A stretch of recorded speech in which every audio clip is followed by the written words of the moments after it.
Hey everyone, Dan at Bushcraft. I'm out here doing a tarp setup today. Now if you watched my video on cooking on a Dakota hole fire, I had a flat rock and was doing kielbasa and eggs on a hot rock over a Dakota.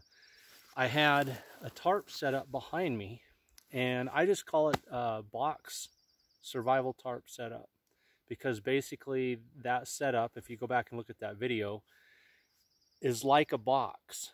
You have flat sides, you have a back wall that slopes down, a roof over your head. It's just kind of like crawling inside of a box. And I said I would come back and show you guys how to do that. Well, I did that with my 7x9 and it was absolutely perfect. I was curious to see if I lower the ridge line down, which I absolutely will have to do, if I could make that same tarp setup with my small 5x8 and make it into, it would be an emergency. It wouldn't be a comfortable camping setup like the 7x9 was. It was big, it was roomy. Go back and check it out. I had boughs laid out in there. I had my wool blanket laid out in there. There was room for me to stretch out diagonally, head to toe, and not touch the tarp on either end. But I was curious to see my little 5x8 from Bushcraft Outfitters. This is the one that's fire retardant. It's a multi-purpose emergency survival tarp, MEST. And I want to see if I can make that same shelter set up on this little 5x8. So we're actually going to find out together. I haven't done it. It's just an idea. So you're getting to see. If we run into problems or it doesn't work, you'll see it firsthand. But something I haven't ever done, I've done a lot of videos on tarps, but I really haven't talked about location much and things to have prepared to save time. So in my bushcraft pack, which I need to do an updated loadout, I realized that since the last time I did a loadout on my, what I call my bushcraft pack, it's when I'm out here to do bushcraft, it's got more stuff than a survival pack because there's things in it that I want in there just to have fun with, like my flint and steel kit and whatnot. But it is smaller than my big camping pack, which actually has a small tent and sleeping bag and things for summertime to get away from the bugs. So it's in between, but I need to do an updated loadout for you guys. Anyway, in the pack, when you're carrying a tarp setup, if you're someone that likes to come out and use tarps, I love tarps, love to experiment with them, play with them, try different setups. Of course, you need to have the tarp. You're either going to need to cut yourself a baton to hammer your stakes with, or I always just have my Grand Swartz Brook on the outside of my bushcraft pack, which works perfectly for hammering stakes. And I recommend anybody who's into bushcraft learn how to carry a small axe or hatchet and have it with them anyway. Other thing is, if you have a ridge line with you, I carry a long one so I can get between two trees that are really spread out if I have to. Sometimes you're not going to find two trees real close together. So I always carry 25 feet of ridge line with me. Just, kind of coiled up and ready to go. And on the other end, I always have a loop ready to tie it off. I just use, when I make my loops, I don't do, what is it? A lot of people prefer the, I can't even think of the name of the knot now, I'm sorry, but there's a specific knot that a lot of people prefer to use when they're setting up a ridge line. I know it's not the clove hitch. Sorry guys, it went blank on me, but you caught me at a moment. But I use a double overhand. I really like this because it's so quick and easy, and it has other uses. And I mean, that's strong. That will not go anywhere. And as tight as that was, it's still quick and easy to get back out. And so double overhand, I always have on one end, ready to go. And I've always got my cordage ready to go.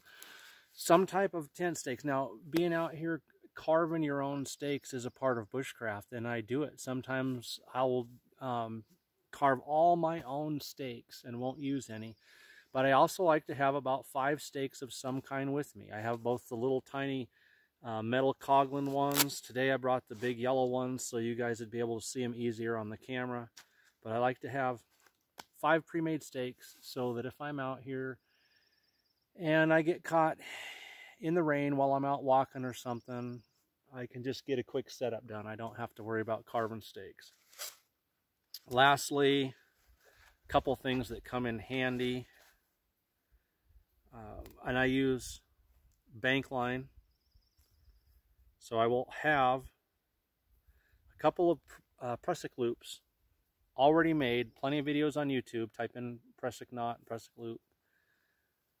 I will have a couple of these tucked down in there with my tent stakes. And if during my setups I have discovered any other odds and ends that I might need, I will usually save them. So some of my setups, I don't have my tarp all the way to the ground. I will have it extended out.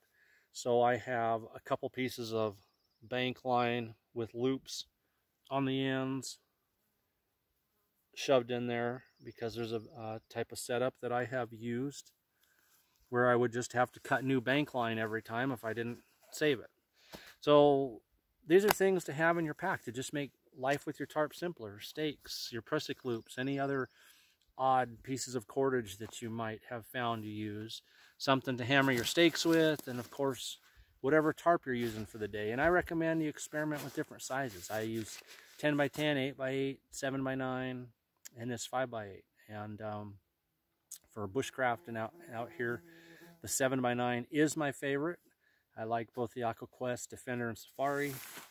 But for emergency survival, and that's why I'm testing this out, I like the little Bushcraft Outfitters 5 by 8. So we're going to set that up. Okay, let's talk about location. I'm going to need to run a ridge line to do this setup. So I need to find a place where there's 2 trees. This is perfect. I've already looked up over my head to make sure that there are no large dead limbs that are about ready to come crashing down. You know, widow makers as they're called. Another thing I like to look for is if, like, I'm in a location right now where there's different trees all around me like this that I could tie off to. But I chose these for 2 reasons. One,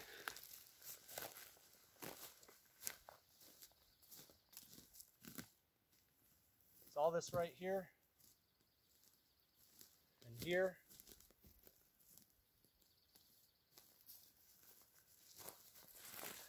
I have additional overhead coverage. Besides just the tarp, I've got a whole cluster of fir boughs above me to where if it was raining hard, I could actually get out of the tarp and be somewhat protected because of all the overhead boughs. So I like, if possible, to choose an area that will give me added overhead protection. Second thing, wind direction. Okay, the wind is blowing up the valley right towards you guys. It's just a gentle, cool breeze. But if I'm trying to get out of the wind, it's not going to do me much good if I string my tarp up between these 2 trees and face my opening that way. Then all I'm doing is catching the wind, and the cold air is blowing around and around me. Second, if I want a fire, the smoke's going to blow right into my face and I'm going to be under there choking. So when you're setting it up, pay attention to your wind direction. I always like to grab a little bit of old man's beard, as we call it out here. It's just some dark tree moss, and drop it. See, the wind's blowing right that way. And this stuff is very light. So if you just tear off a small piece and let go of it, and I don't know if you could see that on camera, but it went right off that way. I test my wind direction, and while I'm out here, I'll test it when I first get here and kind of see if the wind's doing this, where it's going this way, and you know, get a good idea. But I've been out here for a couple hours now, and ever since I've been here, it's been a constant. The wind has never stopped blowing that direction. just a cool, gentle breeze. So if I want to have a fire, the opening of my tarp's going to be on this side. The fire's going to be in the front. The wind's coming this way. And again, just I have all this added overhead protection of these big boughs that are up above me here. So let's go, let's see if this works. Let's get it going. Okay guys, quick tip. When I first started doing tarp setups, I would always run my ridge line through the loop. So it means I got to pull it all the way through, and then when I'm done, I got to pull it all the way back out. There's an easier way, and that is to just use a stick and just pull a little bit of your cordage through there, like so. Put the stick in there, and then pull my cordage tight. And when I'm done, all I got to do is pull my stick out and I retrieve my cordage, rather than having to thread the cordage back through the loop when I undo it and thread the cordage through the loop. When I do everything up, just put a stick on the side. Another thing this allows you to do, if I'm using big trees on the side of my tarp, you know, these are kind of a medium, but if I'm using big trees, I like to incorporate them into the shelter, and this stick allows me to do that. So I put it around on this side. Okay, now, I didn't get that quite tight where I wanted it. There we go. So now my line is going to run across the front of the tree rather than, you know, the center. I've got it pulled around to the front. So the whole side of this tree, and imagine if it's a big pine tree that comes clear back to here, the whole side of this tree becomes part of my shelter. If I'm using just a simple, you know, lean-to design, I can scoot it right up next to the tree on one side, and now I've got, you know, that tree is part of the shelter. So run over here, loop it around and tie it off with a trucker's hitch. And I'm keeping this low. We're going to use the 5x8 tarp, and in order to have enough room to get in under it, you know, use it like an emergency shelter for this box tarp setup, I'm going to have to keep my line pretty low. So I'm just guessing, but I've got it about the top of my thighs, and we'll try that and see what happens.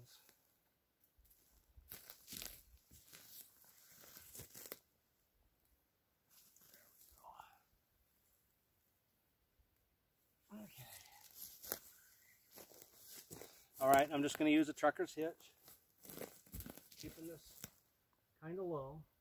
Oh, almost forgot. On this box shelter, see there, you guys caught me getting in a hurry, getting ahead of myself. On the box shelter, you're going to want to use 2 of the loops on your tarp. So, and I'm going to run it lengthways. So when I did the 7x9, I had the 9-foot section going along the ridge line and the 7-foot section pulled out back. So we're going to use the 8-foot section, and I want the 2 center loops. That's it. I'm going to leave the sides hang down. So I'm going to thread my cordage through the 2 center loops of the tarp. Let everything else hang down. All right. Go tie this off with a trucker's hitch.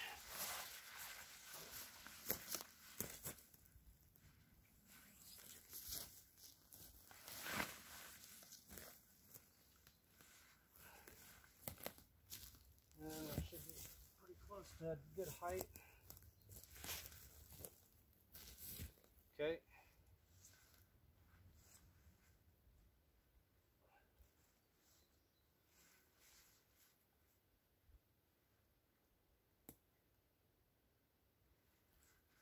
make my loop, pull my cordage through, and I'm going to pull it through twice rather than just once, so it will secure on itself.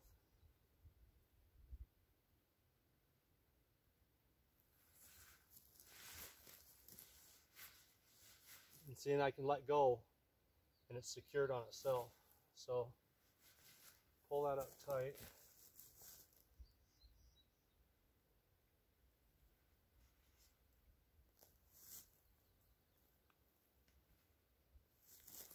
Okay. And there's some really cool videos, like I said, whatever knot you want to learn, whether it be a clove hitch, whether it be a trucker's hitch, whether it be a prusik loop. There's a lot of cool videos on YouTube. Then they'll use like different colors, bright colors of cordage and stuff to show you how to fasten things. So you can always type in whatever knot you're looking for and catch it. So let me pause you guys for a second and move you around, and we'll set this up and see if it works on a 5x8.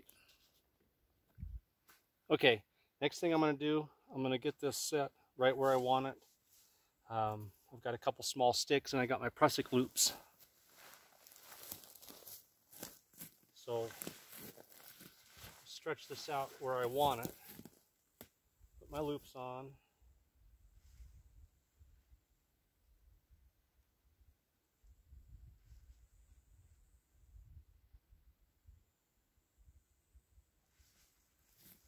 And thread it through here.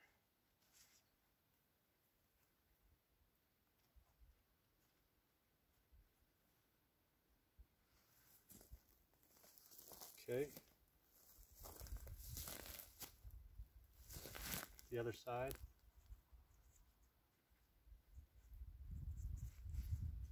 Thread it through. Little stick.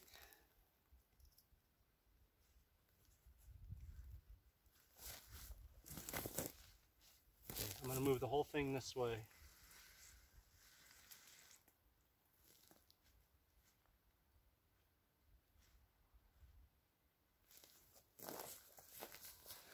Okay,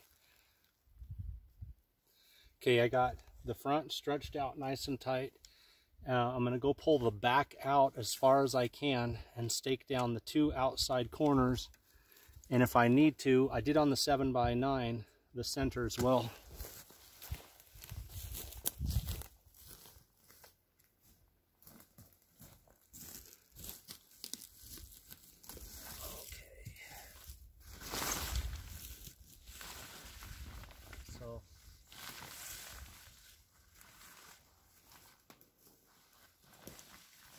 Pull these back two corners out as far as I can.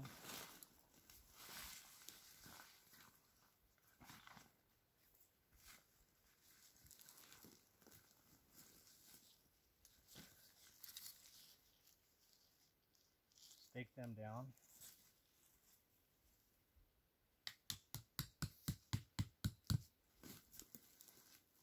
I can always tighten it up later.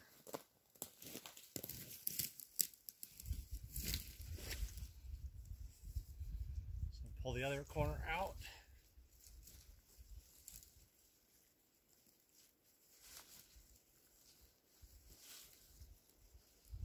Get it down.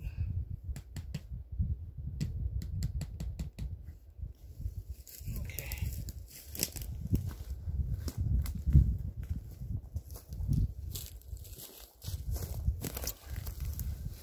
I think this is going to work nice. Yeah, looks like it's going to work really good. Another little trick that I do is I keep shot cord on my tent stakes. So if I happen to be doing a setup and maybe I'm going to have it stretched out and I want it up above the ground, I can wrap my shot cord around it and then pull it out tight like that. So I could get some airflow underneath, have this up off the ground, which on a hot summer night I would. But let's go ahead and make these box sides. So I'm going to pull my front corners out tight.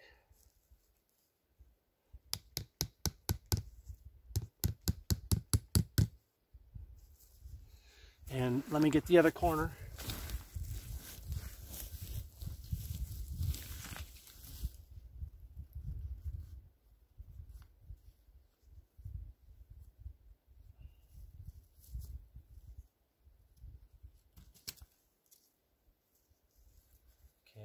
You guys can see me still. Let's go ahead and pull this other corner.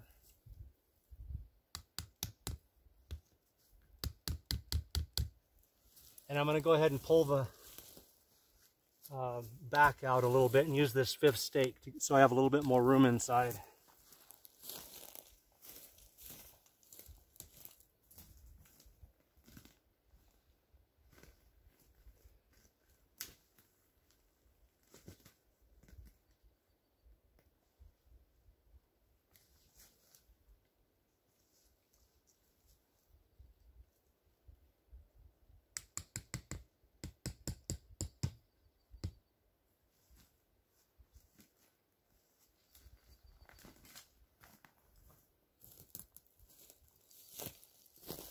Okay, I've got sides. Now, when I did the 7x9, I took the sides straight down, so I had straight walls. I went ahead, because my ridgeline is so low, it gave me enough room to angle these out a little bit. Let's see what we got. First time, 5x8. I'm in a box. Not bad. Remember, we're talking an emergency setup. Small tarp for emergency. Fire right here in front. This is fire retardant. And I actually do have room to stretch out. And I'm completely protected from the wind coming up the valley from behind me. I'm protected on the sides and overhead from the rain. Fire right here, 1.5 steps in the front. I've used this tarp around fires and I've seen the embers land on it with no ill effects at all. So wind reflector, heat reflector back here, fire in front, catching the heat. This would be a great emergency setup. So you might consider going back and taking another look at the one that I did on the Dakota hole. That's a 7x9. So the biggest difference was my ridge line was set up here. Now the ridge line on this one is set down on my thighs. That ridge line was set up here. So I was able to sit completely upright in it and have the tarp up above my head. And I was able to bring my walls straight down like a box and still stretch out back in there. So it's what I would call, you know, using the 7x9 makes a beautiful bushcraft setup. Have my fire out in front, my wool blanket inside, my pack inside, plenty of gear. Whereas this is more of an emergency setup or an emergency overnighter, because all I can do is lay down in there. I can't sit up. But as you can see, it's I mean, like I said, you're protected on 3 sides and overhead, and the advantage of a fire retardant tarp. So I like it. I like it. Try this out, guys. Try it out with whatever size tarps you got, and I think you'll like it. Again, I did slope the sides out, but when you have the sides straight up and down, it looks like you're actually getting inside of a box, and that's where I came up with the name of the survival box tarp shelter. Just, you literally look like you're getting in and out of a box. Anyway, guys, Dan at Ochiko Bushcraft. Hope you like this setup and that the tips helped you guys out. And I hope you can get out there and enjoy yourself this summer. Take care.